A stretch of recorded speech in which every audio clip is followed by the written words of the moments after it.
So do you guys remember that pine tree and that Chinese elm that were out in the front yard?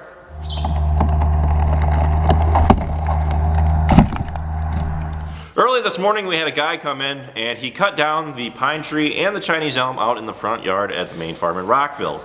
The reason we cut them down is because Chinese elms have a really bad tendency to just grow all over the place, and then branches just have a tendency to die, and then randomly the branches will just fall down and you'll end up having to pick up after it all the time. Earlier in this spring we had a large branch that had fallen down, and as a result it was from ice. We had an ice storm and it just was too much for the branch. It's been dead for a while and it was a pretty big one. It just fell right down. Mom and Dad said, screw it, let's just cut all the trees down in the front yard and then start over. So that's what we're doing. He's got them all cut down now, and we are going to head out there and just pick up a little bit, just do some small cleaning.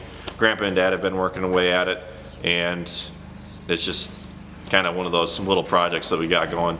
I know that Mom wants to plant some red maples out in the front yard, which should be pretty, as compared to the Chinese elms, because I have a couple out at my place and they do the same thing. This cutter was actually out at my place and saw that I have a huge branch that could break off at any time, and it's big enough that it could kill someone. So Travis is here with his lawnmower. He's going to be hooking the tiller up to it.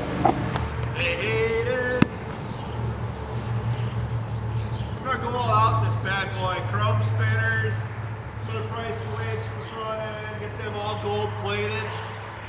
Gotta get her pressure washed off first. I personally think we should get the hydraulic front end so you can like get the bouncing action, you know? Yeah, that'd be pretty cool. I don't know how far out you want to go, but I can count up as high as 72. Really? That rock bucket works a lot better than the scoop bucket. I think we just find another use for that. Yeah. Especially for these spines and this Chinese elm.